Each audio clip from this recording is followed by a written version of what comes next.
Yeah. Oh, good.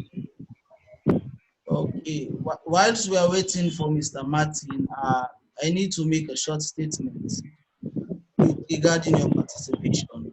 For everyone to know that you are not representing your own organization, you are representing yourself as an individual. So any contribution you'll be making here is from personal point of view, not from your organization. For anyone who will be watching, for you not to be misinterpreted. Thank you. Okay. The topic is, as the world is facing this crisis now, this pandemic, everyone is searching for solution. Employee looking up to employers, employers looking up to employee to find solution. So how can organization or institution in Sierra Leone will find cost-saving solution to its menace without mass redundancy? Madam Zora, can you start? Okay. Thank you very much, Scotman, for affording us the platform to be able to make this. Like you rightly said, this is a very pandemic. It's unprecedented. Oftentimes, most institutions actually talk about once we have a crisis, denial and layoffs is often and often think about organizations start to think about how do we cut costs, how do we save costs, how do we save our companies and our businesses. So in essence, it's very difficult. It's very difficult. Zora, There's a you're lot not of Yeah, the line is coming in broken. Okay, I'm hold actually on. not getting anything. Hold on. I know what to do. Okay, yes, Mike, can continue now.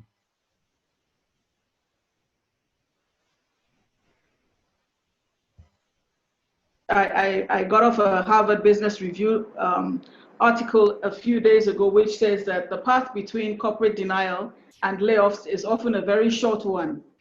And I think the same is true for every business universally, looking at how they can save costs, how they can cut costs. But then in this instance, we're actually talking about how can we prevent mass redundancies in a crisis such as COVID-19 that has taken place across the world, but in Sierra Leone particularly. It is not an easy thing to do. It will vary from industry to industry, but there are some very key measures that we need to put in place, and we need to consider those first before announcing any layoffs.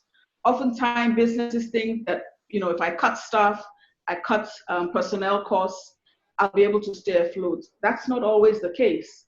So, few measures that need to take into consideration for businesses, not just family-owned businesses, but businesses across the board, is to, one, communicate very openly with our personnel, with your personnel.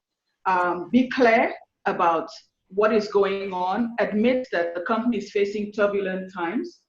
The assumption is that these employees will worry less if you're honest with them and you're truthful, and they know exactly where the company stands. Now, we all know that we're going through a crisis, and everyone knows that certain sectors of the economy are already getting to be hit very hard in terms of consumer behavior, in terms of how we ourselves are working.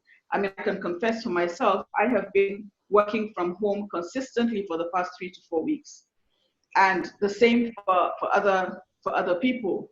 So when we have to change, the way of working really has turned on its head, because now we're talking about social distancing. There's a lot of virtual meetings, things that can be done away from the office are done. The second is sharing the pain. We need to make sure that when we make changes, we do it equitably, in fairness and justly. Yeah. A lot of companies have permanent staff, some have temporary staff, some have consultancies, others have contracts. Now, some institutions would prefer to prioritize their permanent staff and keep those on board because those people they've invested in, they've trained. Others might decide to do something differently. But in essence, whatever decision is taken and whatever measure is taken, you want to communicate it. You want to also share the pain. So for instance, there's some companies in other world who their CEOs are taking quite a hit before they even start to take measures and cascade downwards. So in Sierra Leone, I'm not sure how effective that could be and how much our business owners are willing to sacrifice their revenue and their remuneration in order to keep others on board. I would assume that we have enough of those to have those sort of things happening. It's overwhelming. Once you open up that Pandora's box, there's a lot that can come out. But then you also have the positive side of it where employees own the process as well with you. And they come through with ideas as to how to save costs. Now, let's be practical. Before you start laying off, you could start considering other ways of doing this. One could be for those employees who have accrued leave. You have some employees who don't go on leave. They prefer to stay. You know, they accrue their leave year on year because either they've got a holiday they want to take, or some people just prefer continuing working. You could actually ask them to go on mandatory leave for a period of time. So you draw down the number of people who are in your organization. You could also have we have a tripartite relationship in Sierra Leone here where most employers actually deal with unions, they deal with the labor ministry and the employers. So then having those relationships and those interconnected interdependencies, especially with the unions, makes sense that you have a good relationship with the unions. And they themselves don't want their people to lose their jobs. So they're willing to make concessions here or there in the interest of the employee. So then you want to have, but I don't want to, I wanted, this needs to be an interactive session. You ask me about this, I'll keep on going and I'll just keep on talking. Okay. And I won't stop. Okay. Let me stop here and I can come in. Well, we were waiting for you to bring us in and maybe considering our own field, ask us what we've done and all the rest of it. I don't know. I think, Martin, I would have preferred that you would be the first person to even discuss and talk about your challenges as to what are some of the challenges you face and how can those be addressed in the Sierra Leonean context. But Godman, over to you. Okay, Mr. Martin, before you proceed, 2 weeks ago, you posted on your Twitter page some interesting posts in which okay, Mr. Martin needs to be on this platform to discuss about the issue. So over to you, sir. Can you remind me what that post was, please? When you asked if government can stop all the NACIT, the pay tax, so all employees should have their exact salary. All right. Okay, going firstly on what Zora has been saying. We find ourselves actually in a very difficult position because we really don't know in which direction the spread is going to go and how it's going to affect businesses. You know, we've seen in the West that all businesses have shut down, restaurants, businesses, apart from the provision shops and maybe the pharmacies, everything else is shut down.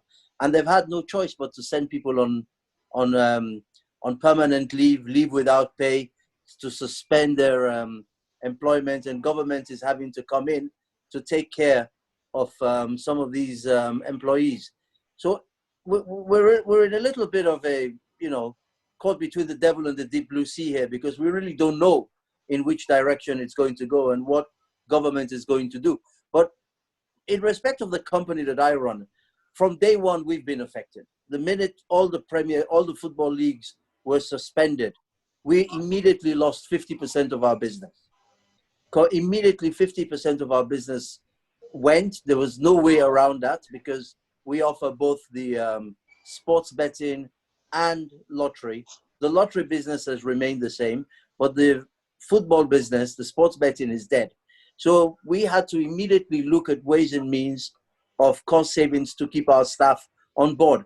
Otherwise, the expenses remain the same. Your income is half. So the first thing you think of is, well, let me get rid of 50% of the staff. But we realized that there were other ways we could work to try and keep all staff on board. And one of the things we did was we shut down 2 of our offices, and not that we got rid of the staff, but we got them working on rotation in other offices. So by shutting down those 2 offices, we've immediately saved on electricity and all the costs that go with running an office. And what we've also done is we've reduced our working hours for the staff. So whereas we used to work from 9, sometimes till 6, 7, 99% of the staff only work from 9 to 4. And then we do rotation of our staff. So staff probably only work 2 or 3 times a week. So all of that means that we've been able to save on use of paper, for example. We've been able to save on the use of electricity and all the daily expenses that go with running a business. And one of the other things we had to do as well was to the newspapers, for example, that we do business with, because they can no longer publish our fixtures, we had a choice. Either we continue the newspapers and pay them full, or we look at reducing staff. So I wrote all the newspapers and I said, look, I can't get rid of my staff, but I'm going to reduce your contracts by 60%. I had no choice but to reduce their own contracts by 60% because we're not using their services for the time being. And all of that has gone towards ensuring that our full-time staff are still looked after, still protected, and they're still working. Now, if we go into a full lockdown or if the spread increases, I'm not really sure where we can go or what we can do. But for now, this is what we've been able to do. And so we've ensured that all the staff, all our full-time staff are still receiving their full salaries. They're working on rotation, and the savings we've managed to make. For example, one of the other things I did was I banned the use of paper. We were using like 500 to 1,000 boxes of paper a month. So I banned that completely. So we don't print anymore at all. Everything is now electronic. Even the Lotto results and everything goes out electronically. So we've saved on paper. Again, when you look at the cost of paper and the savings on ink and maintenance of the computers or the printers, all of that goes now towards ensuring that we can keep our staff in full-time work, even at 50% of our income. Now, the reason I posted what I did about cutting out PAYE and NACIT and all the rest of it is because as it is now, people will start losing their jobs as businesses, as businesses cut down on their operating hours. For example, in the next 2 weeks, most of the restaurants will not be able to operate and so on because of the curfew, which means most of them will be letting their staff off, or at least not paying them for that 2 weeks. I don't know. But if you have people still in employment and they're going to have to take care of others, of the extended family. So instead of them, if government cannot provide for these families, at least those who are working should have that little bit of extra cash in their pocket that they can provide for those that can't. And one of the ways of doing that is to say, right, we're suspending PAYE. So if you're paying 200,000 PAYE a month, for example, we're giving that back to you so that at least you can spend it on those that cannot afford to. And the idea also came about if we, for example, have to go into a lockdown. People will lose their jobs, but some will still maintain their jobs. And they're going to have to look after those who maybe do not have jobs. And so government has to ensure that these people have money in their pocket to look after those that don't. And one of the ways you do that, Edwin, is by saying, right, we're not going to take PAY off you. We're going to leave it with you. So that was what brought about that tweet. It's just a little bit like what's happening in the UK, where government is, where salaries have been for long. We can't do that here. I don't think government has that capability or the finance to do it, but they can do it in a different way by maybe saying, we're not going to take PAYE away from you. You can just take your gross salary. So, for us, we've had to take cost-effective measures immediately because our business, or 50% of our business, is not determined by what happens locally. It's determined by what happens abroad. And so that's the kind of things we've had to do. And I'm sure others will probably doing the same thing as well. But so far, we've managed to ensure that with these savings, we can keep all the staff on board. Okay, thank you very much, sir. And over to you, Patricia. Um, Thank you so much for giving us this platform to discuss this critical topic. Hearing from a business owner, it's something that we did not see coming. We just woke up one morning and started hearing and developments, and now it's here. Several things has gone wrong, and businesses are having hits. And I believe emotional intelligence from the employee is key at this moment. We should not, because I'm an employee as well, we should not at any point in time try to take advantage of the situation, because there are certain times, because of all the releases, because of all the curfews, there are certain times we are asked to do things outside the normal. We should also, as employees, not try to exploit the situation, try to make demands that are not reasonable. So even in as much as business owners, managers, directors, and companies are trying to keep people, let us also look at the fact that in Sierra Leone, we have a lot of small businesses, plenty. The big businesses, the bigger businesses, they are not that many. And let us start from the basics. What is actually redundancy? Some of these business owners, you explain to them, they don't quite understand the implication. Now the topic says, how can we advise, or how can we help these businesses to avoid mass redundancies? Redundancy is a situation that is not determined by the employee. The employee is sitting there, a business change, something happens in the business of that particular organization, and that employer needs to make changes. Maybe there is a change in the process. Maybe there is a change, or you have to cut down a part of a business line or process line. Then you have to let go certain affected employees. The big question in my head at this moment is this particular issue that we have, COVID-19, it was not made by any employer. No employer envisaged it. No one brought it in. But at the same time, we're talking about redundancies.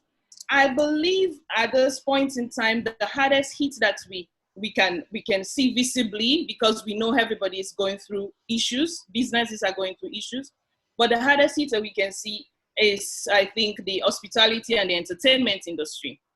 They're having the most visible hits. For example, it's not just their industry. For example, legally, in our context in Sierra Leone, there is a possibility for, Madam Zora said something about unions and other stakeholders. There is a possibility for this industry to come together, go to the Ministry of Labor. There is something called side agreements. If there are issues, we are already saying the things, we're already talking about the ideas, reduce on overtime. If possible, not even reduce, ban overtime. With the recent curfew, there is not even a possibility for overtime unless you have some concessions. Forget about what, first of all, the liabilities of leave. If at the end of the day you have to go into redundancies, that's a huge liability on leave days.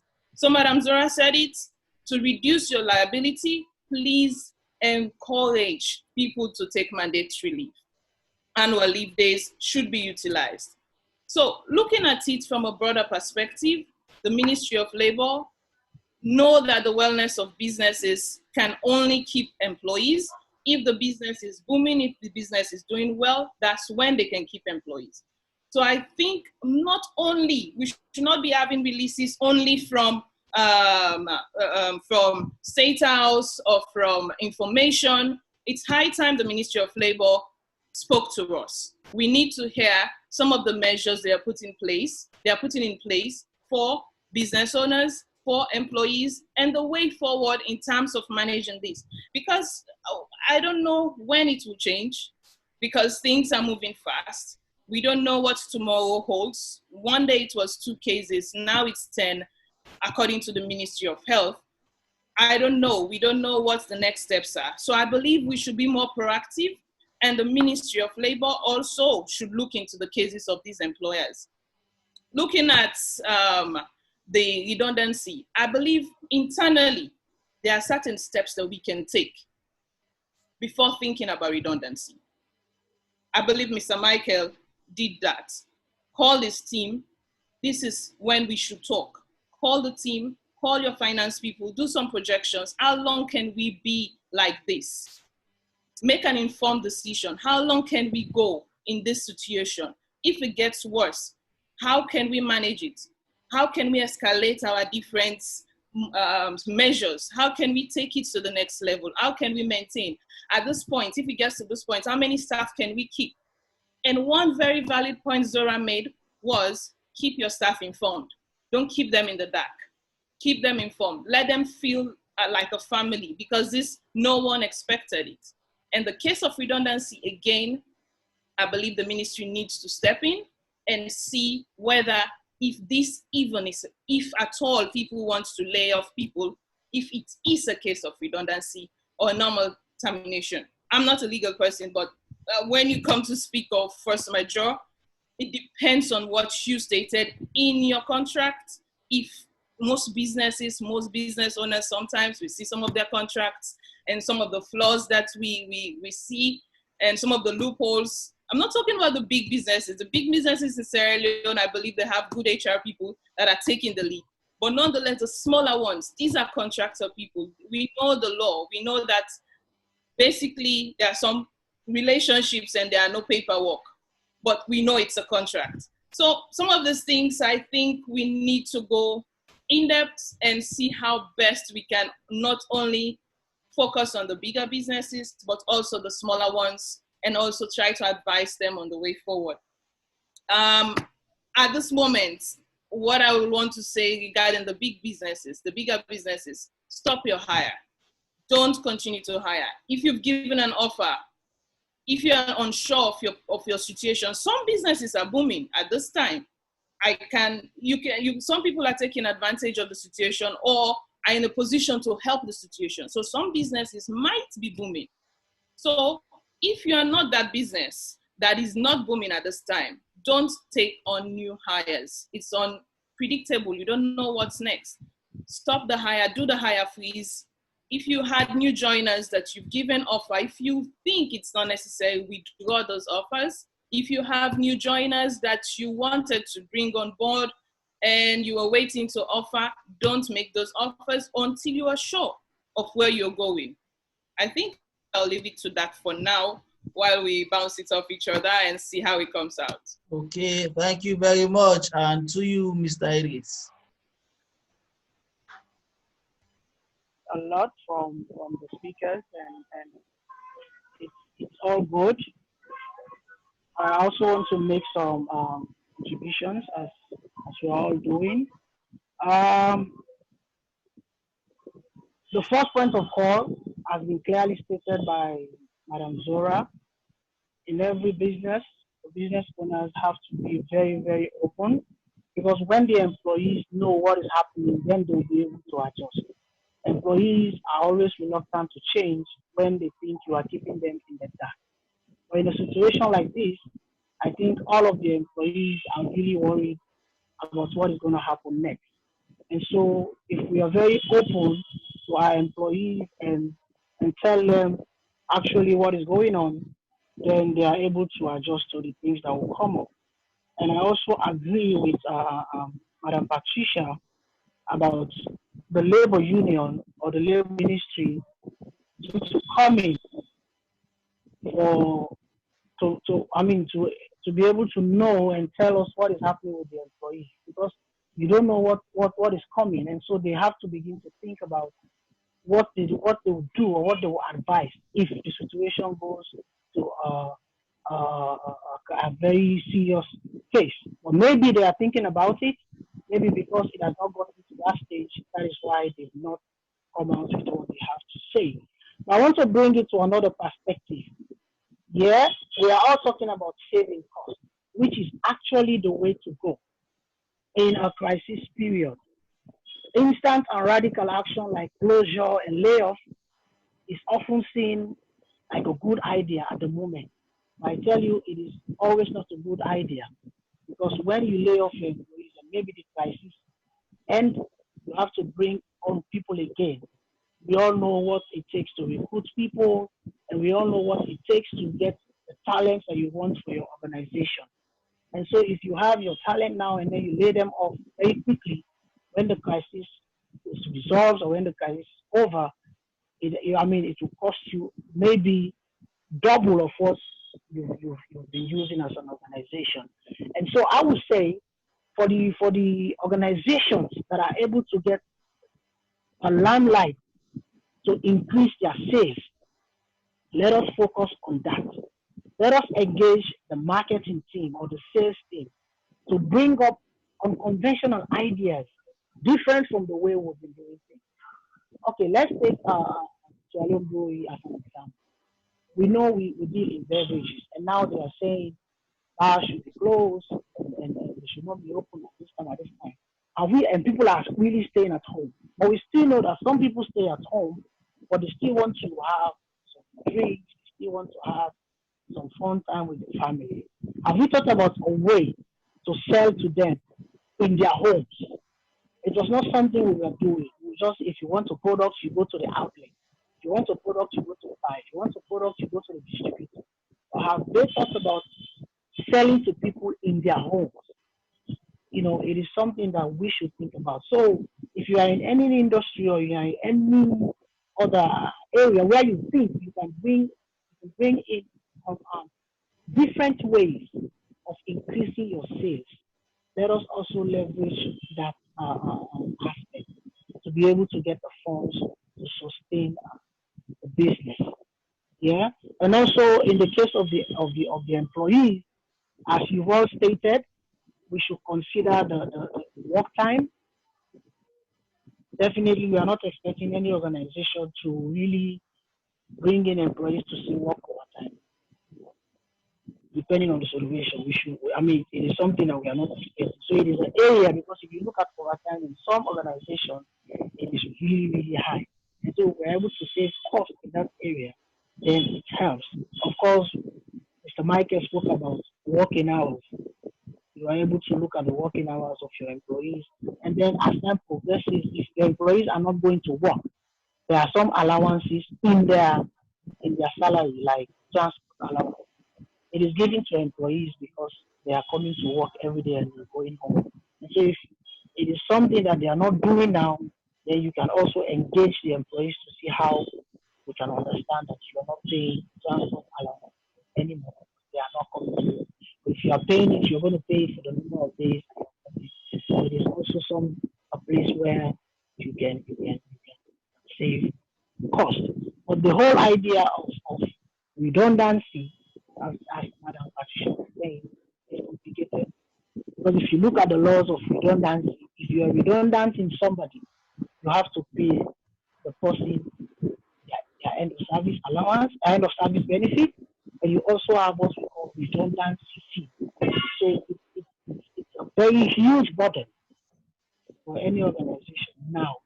Think about redundancy 50 or 100 or more people, because it is double the amount you pay for their normal ESP. So as she said, it is something that we should have the Ministry of Labor to be able to engage them as to know, in a situation like this, what are we doing? Are we redundancy people? Are we laying them off? Are we doing normal termination? Because redundancy costs more than your normal termination or your layoff, as you said. So I would say to organizations, if there is any way that you can engage your marketing and sales team to come up with ideas, to come up with ways that you think you can still sell your product unconventionally, not the usual way you've been doing it. It is something we should try to explore, because revenue is the only thing that you need now to sustain your business. And then try as much as you can to be able to reduce your cost in the best way possible, so that the business will continue and then you are able to maintain your staff. Because if you let them go, bring in the caliber of people that you want after the crisis is over, especially in a country like Sierra Leone where we have shortage of talent, then it will always be a problem. I think I'll stop here for now. Oh, okay, Yeah. okay, okay. I see Madam Patricia want to say something. So, over to you, ma'am. Everyone. I think this is a very valid point. When we had this heat on Sierra Leone with COVID-19, I think there are two meetings that we should have. One, how to combat COVID-19 out of Sierra Leone and through our workplaces and the measures that we are putting in place. And the second one is how can we continue business in innovative ways? How can we continue doing business? How can we change what we're doing to fit into the situation we find ourselves in? Idris just said that clearly. And if we are focusing, let us don't just focus on how to combat COVID out of our workplaces and out of Sierra Leone, because we don't know how long this will take. Business has to go on. We don't know if it's the new normal. We don't know if social distancing will be with us for the next 5 years.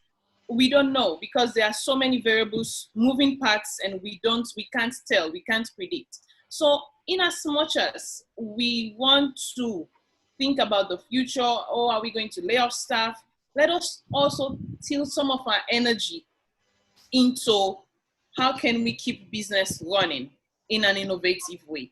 I think when you open your mind, the thoughts and the pattern, the ideas will flow through if you give it a chance. The other aspect is, please, when we as business owners, Martin, others that are out there looking at this, please engage the Ministry of Labor when you want to take measures that will affect employees. You want to deduct, you want to stop certain allowances, don't do it by yourself. You want to, what else? You want to do temporary layoff, don't do it by yourself.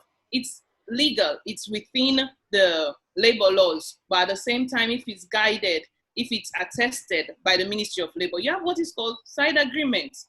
As an industry, gather some people that are related to that industry, take them to the Ministry of Labor. You can go into negotiations and they will communicate those measures to the staff and it makes it easier. We don't want in the issue of crisis, in the midst of crisis, we start having other issues that are riotous, that you avoid social distancing and all of that. So please take the Ministry of Labor along. That's what I wanted to say. Okay, okay. Over to you, Mr. Martin. Just a couple of quick points. We need to realize that at the end of the day, some businesses will probably have no choice and they do have to declare redundancy. It depends on the kind of business that they run.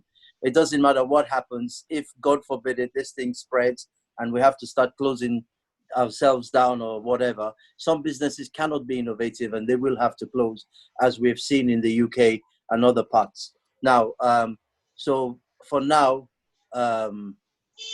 the other issue is, if some of these businesses do declare redundancy, and we all know the cost of redundancy, and there is a massive difference between redundancy and termination in law, can they afford to pay redundancy? Will their current cash flow allow them to pay off their redundancy? Let's remember that a lot of companies operate on daily cash flow. And even when they lay people off or they terminate, they pay from their cash flow. If that cash flow stops immediately and they have not been making provision for redundancy benefits or termination benefits in their accounts, and they don't have a special account for that, do they have it in their cash flow to pay off redundancies? So even if you do declare redundancy, some companies, some small businesses may not even be able to pay these redundancy benefits. And that's a big, big issue. The other issue, obviously, as I've said, is that there is a difference between redundancy and termination. Redundancy is where a business is cutting down on its business and it lays off people who probably haven't done anything wrong, they've not received any warnings, and so on. Termination is usually done where you have somebody has been late constantly for work, or they've been violating some of the rules, and it's not enough for summary dismissal, so you terminate them by giving them a certain amount of notice. So what happens in here? Is it termination? Is it redundancy? In most cases, it will have to be redundancy. Now, on the issue of the one that Patricia raised about discussing with labor, all right, in our own business at the moment, even though staff are working on rotation, and nobody is working more than 2 days a week, we've actually not cut any of the allowances at all. We've not cut anything down. Everything is still full pay, and we're paying them as if they're working full time. Now, I do agree though, if you do want to do anything, whether it's redundancy, whether it's reducing hours, whether it's asking the staff to give up their allowances, you do have to discuss it not only with labor, but with the union that they belong to. And particularly if you want to declare redundancy, you have to notify the union and the staff that you're declaring redundancy. The problem again with declaring redundancy is you have to give notice. I think it's a month's notice that you have to give, a month or two, I'm not sure. And then it's 2 months, right? And that's the issue. Again, if you're closing your business now and you have to give 2 months notice, it means you have to pay them for 2 months salary anyway, as well as the redundancy. And how many companies can afford to pay 2 months salary when they're not operating? So if you declare redundancy at the end of May, at the end of June, let's say, and you're closing today, you have to pay salaries for April, you have to pay salaries for May, you have to pay for June, as well as the redundancy benefits. The reality of it is, how many companies today can afford to do that? How many can afford to do that? This is why I say the plans have to be made now. We do not know where this is going to lead. And please God, it won't go beyond further than where we are at the moment. But there's a big possibility that it will.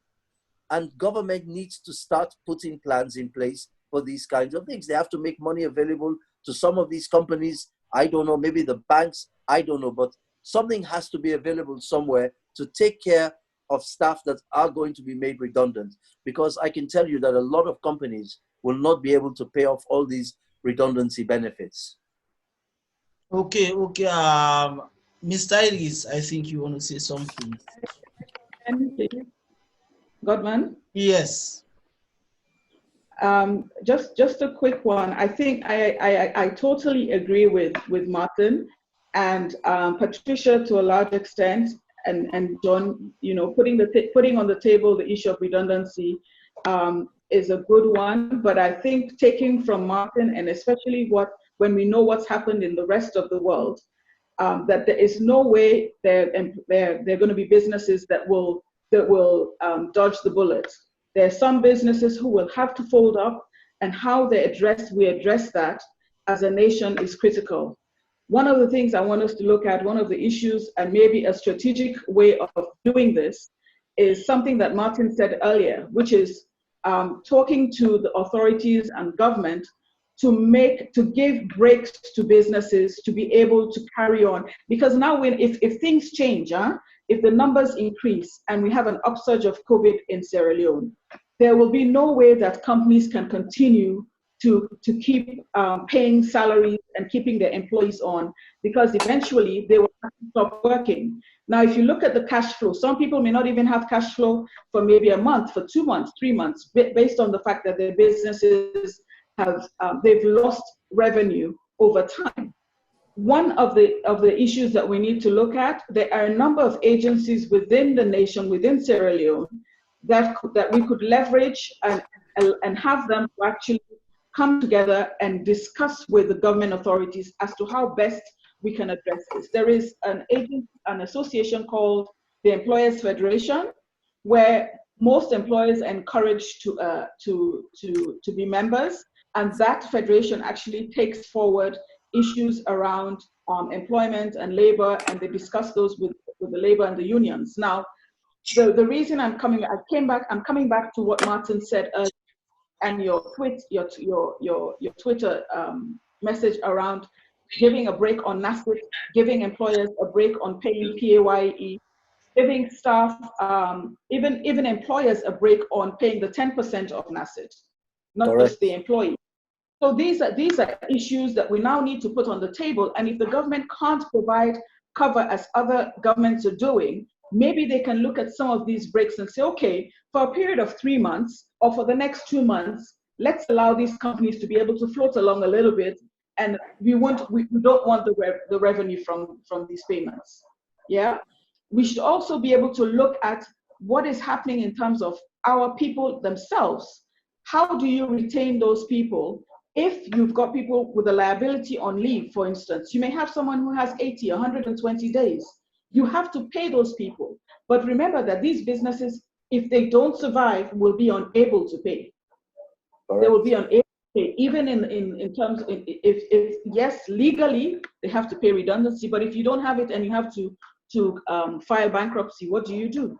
Everybody loses. So the government really has to step in, and we need to put that barrel to say, look, these are the situations. This is where we find ourselves. Let's find a win-win situation, because it's not sustainable. For us, we can talk about it, but it's not sustainable for us to have these discussions, and we don't compromise somewhere with the authorities. NRA needs to look at this. Ministry of Labor needs to look at this. The unions are scared because obviously they don't want their people to lose their jobs, but it will happen. It's inevitable. So we need to come to the table and have a conversation, a real conversation about the challenges on the floor. It's something that we've been thinking about. For some of you who are working in other organizations, you've put plans in place. You know that you've looked at your cash flow, you've looked at drawing down, you looked at sending people on furlough, because you want to avoid the layoffs. But I wonder how much time do we have? How much time do we have?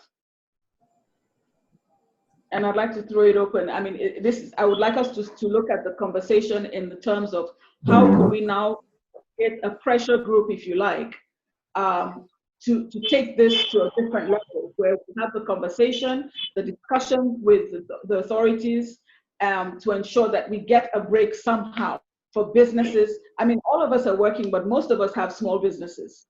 You may be employing 1 or 2 people, you're employing 3 or 4 people. There's some who have 100. How do you save those? And the big organizations maybe are better off, but the smaller SMEs, how are they going to survive?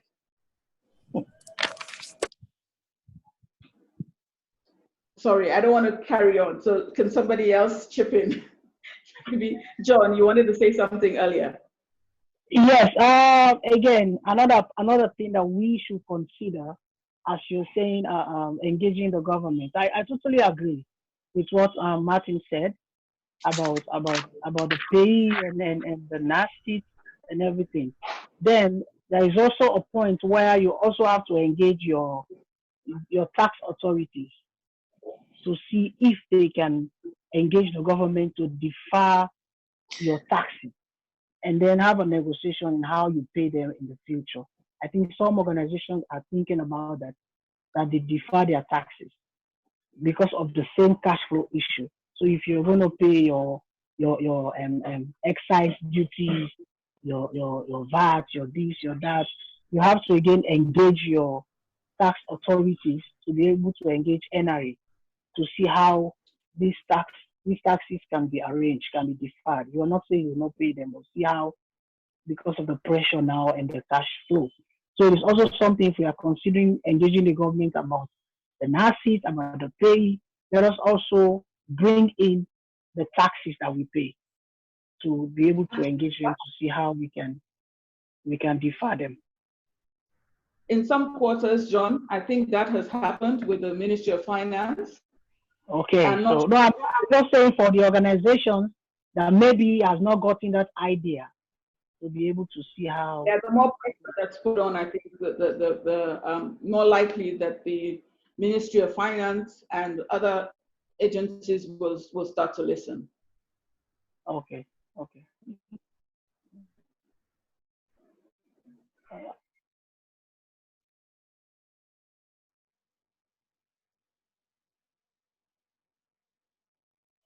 So yes, Patricia, you said you wanted to say something. I wanted to say something while I'm on mute. Okay. Oh. Okay, now I can say something. First it was Ebola. Okay. Now first it was Ebola. I was in the mines. It was a shock to the system. Considering productivity, everything was crazy. Now it's COVID-19. We don't know what's next. I believe as organizations, as employers, we should start thinking how we can incorporate certain policies in our employee handbooks. We know the benchmark is the labor law, but there are certain things that are global standards. And if you see certain areas that are very volatile, you can put policies, you can put things in place that will guide the process when you have such issues. So I think this is an advice to all HR professionals. Look at ways and means how you can incorporate policies around managing situations like this. I don't know how we'll call it. It's pandemic, it's unexpected, it's something. We have force majeure, but it's kind of delicate and legal, but something that we know that will be legal. Because at the end of the day, the Ministry of Labor will have to attest your employee handbook for it to be legal, so they would have to see it.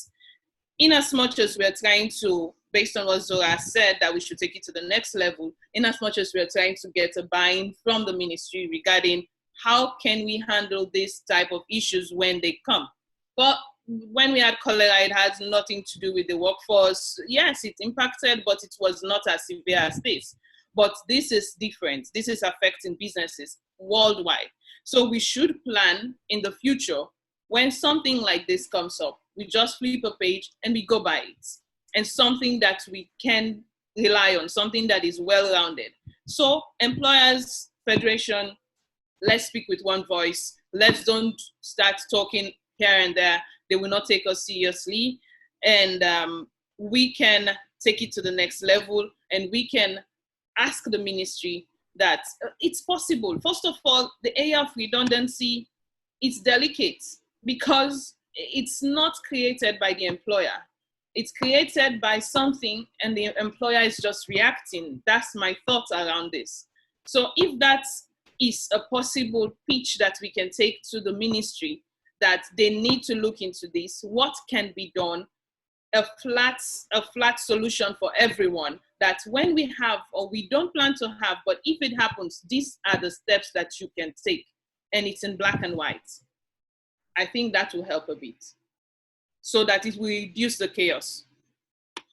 Yes, I agree with you. I agree with you to a certain extent.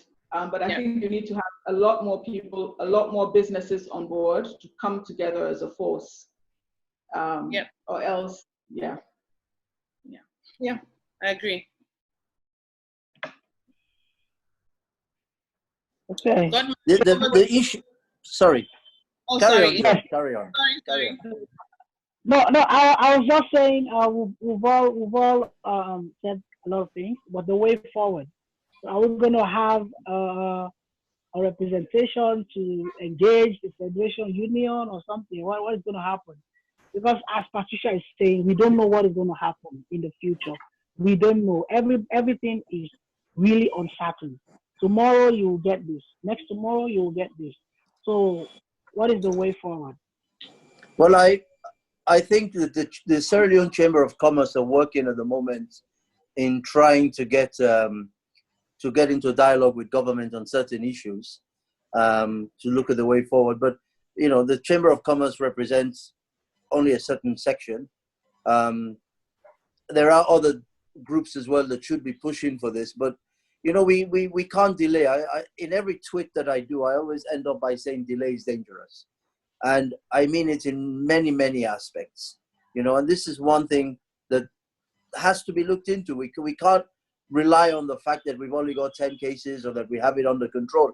You don't know how this thing is going to develop tomorrow. And other countries have been caught out. Even Ghana, that's been praised for their handling of this situation, are now saying they were caught out as well and they acted too late.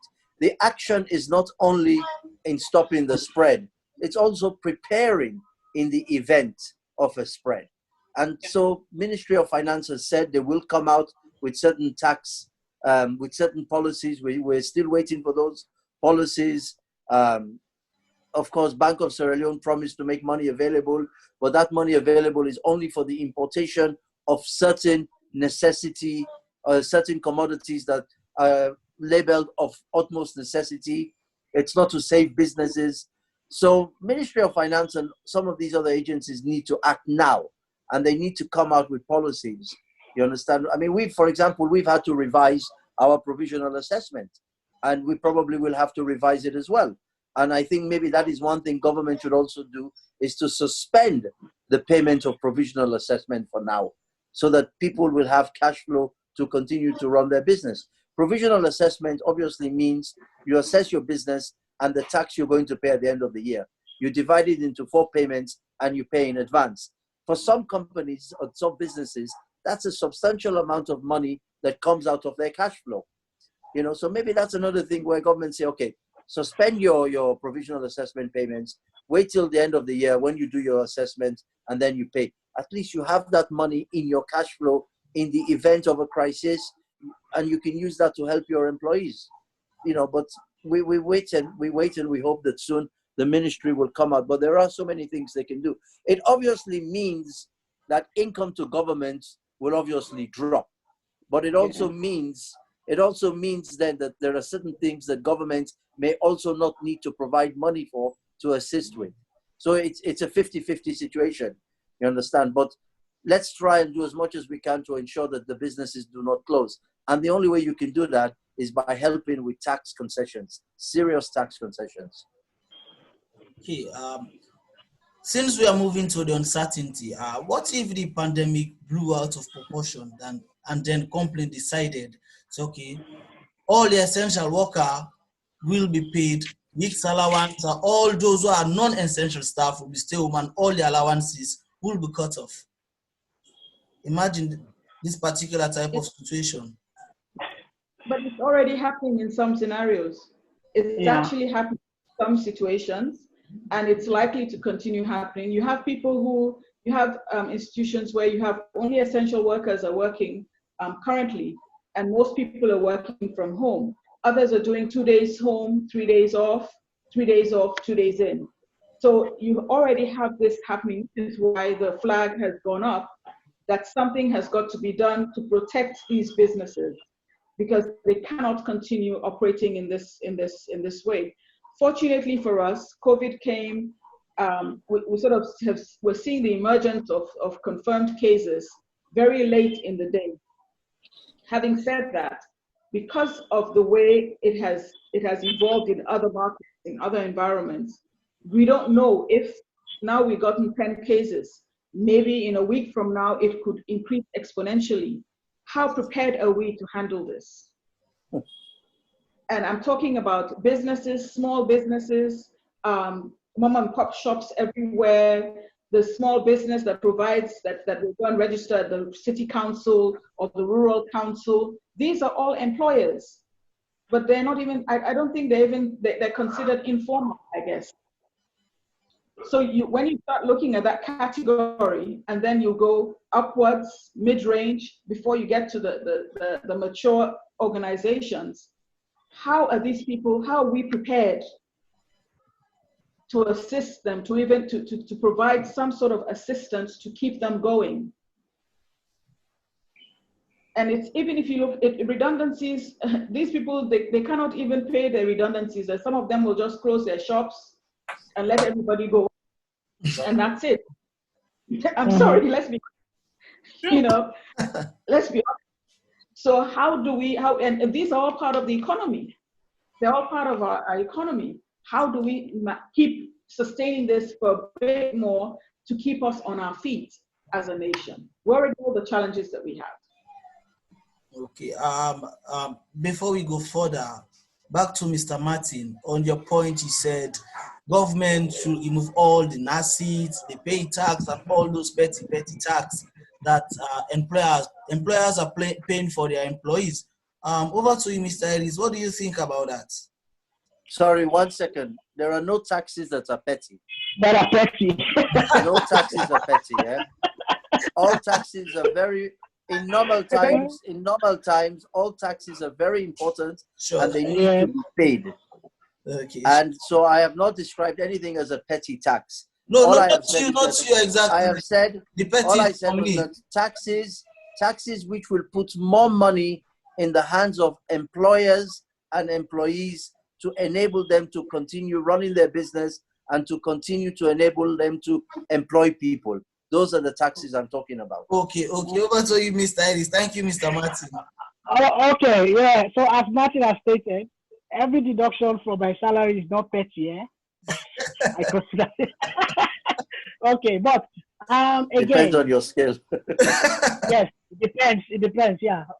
All right, so but again, I would say it's it's a valid point. It is something that we should all consider to be able to sustain the business, because if the businesses are sustained, then at the end of the day, it is also a win on the side of the government. But as a complement person, I'm also thinking about people that are nearing retirement, and nurses, they will tell you you have to contribute for this amount of month. If not, you will not be entitled to your pension when it is due. So, but I know maybe if government is considering moving these things, they will also be able to consider that there was a gap in this period due to this uncertainty, and then it will be considered.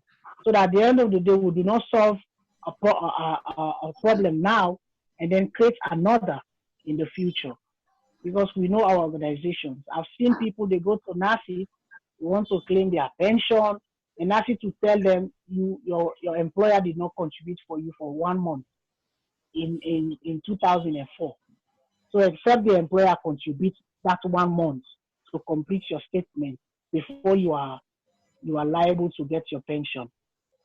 So it is also something that we should consider. And then when they are doing this adjustment, they know that there was a gap at this period, and then they consider that gap so that people that are going to retire, I mean, will not have the back and forth to say no, your contribution is not complete. But I totally agree with Michael that government should really, and Madam Zora, that government should really step in to see with the bigger picture to be able to sustain these businesses, because sustaining these businesses is what will keep the economy going.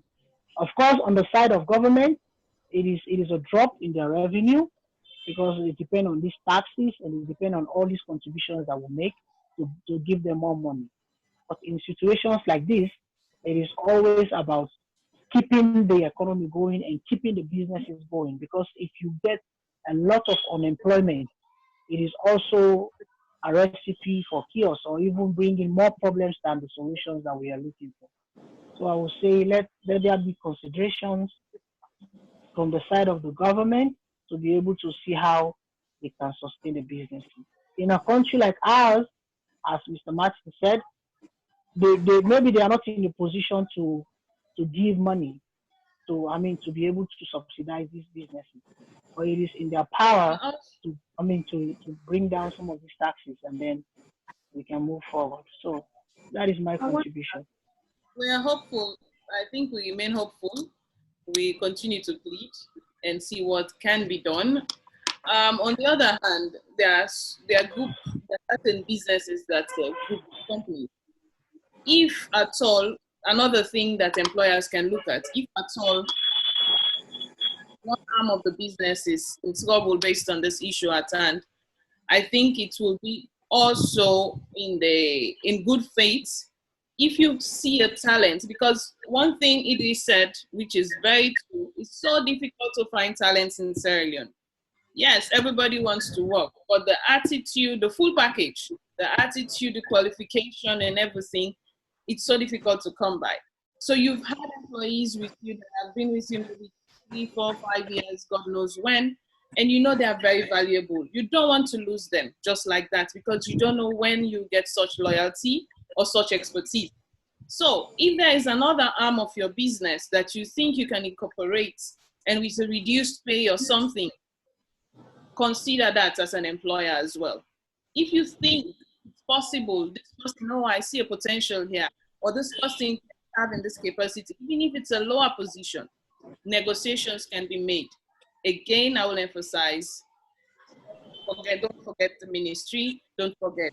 Get the consent of the person, don't forget all the legal terms whilst doing it. Because at the end of the day, we're employees, sometimes you try to make very good proposals, sometimes you try to help people, and sometimes it turns bad.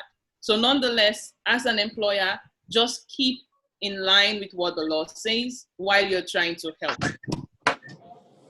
Okay. Over to you, Madam Zoe. Any contribution with regard to Mr. Martin's point?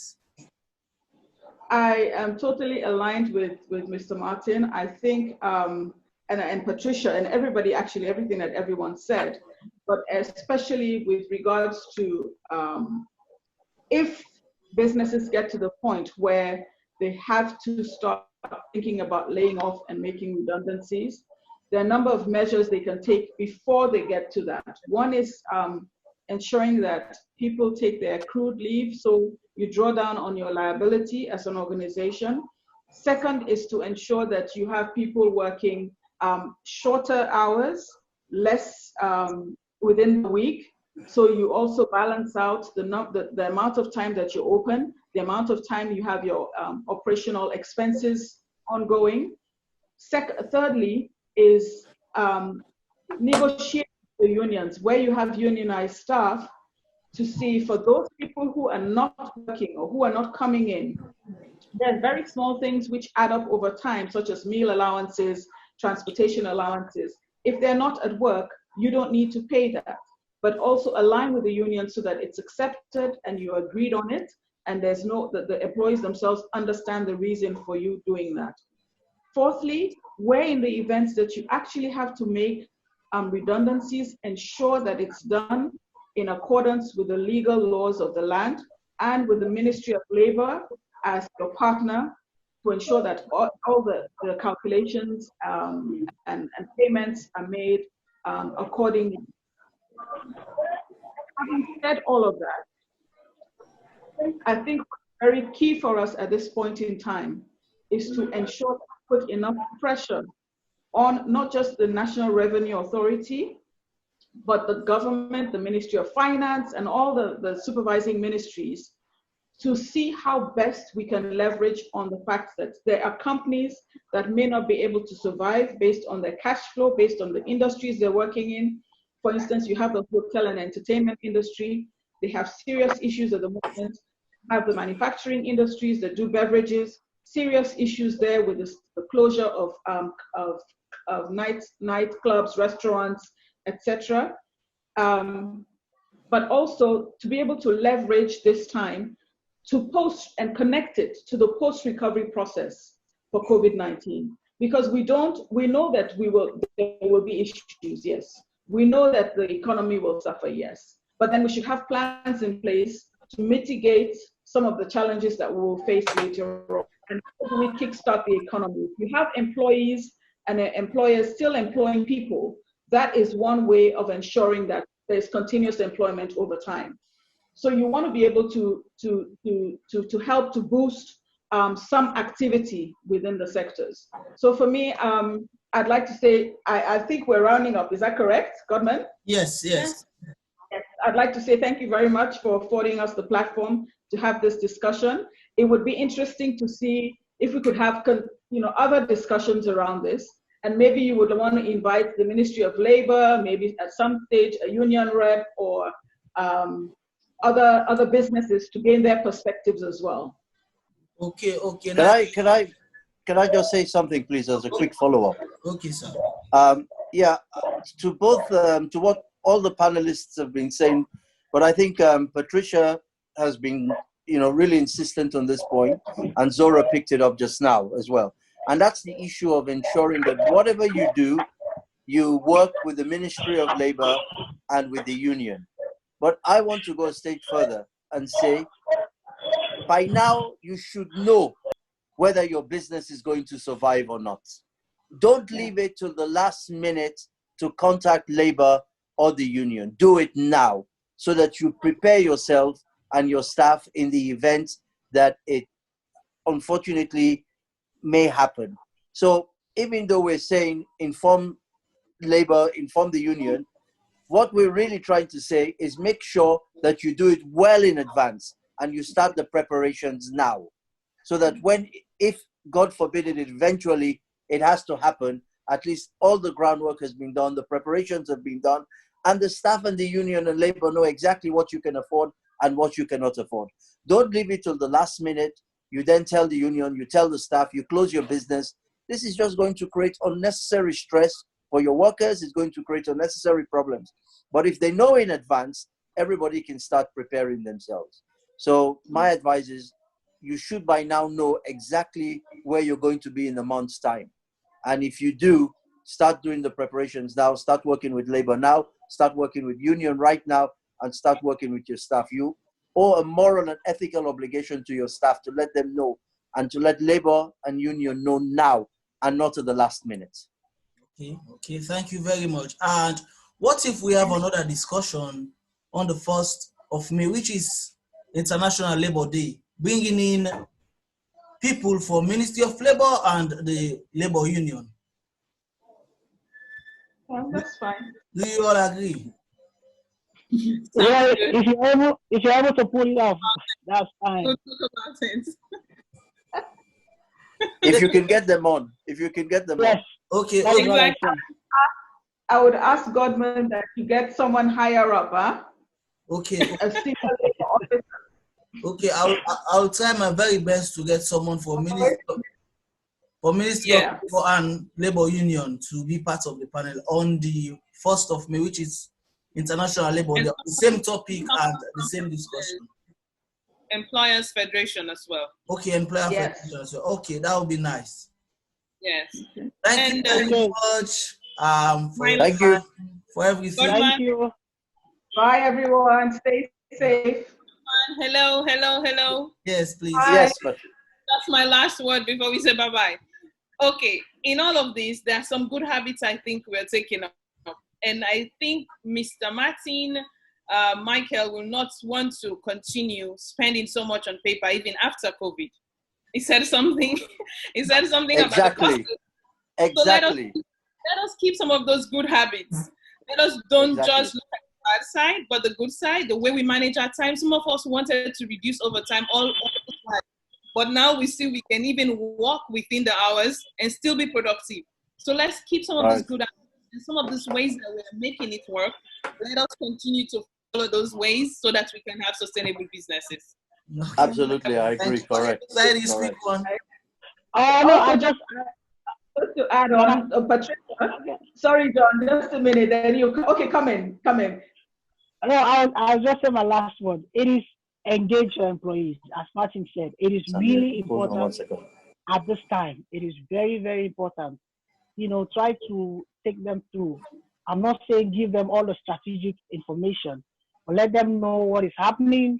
Let them know what will come, and then when it comes, their minds are prepared. Yeah, so it is really important that we engage them, and we engage them. Thank you very much. See you later. Thank you. Yes, My ma'am. last word, and this is just tagging on what Patricia said, is that I suspect that after this, social distancing will be, will be maintained. And having virtual meetings, I have found to be very useful over the past 2 to 4 weeks.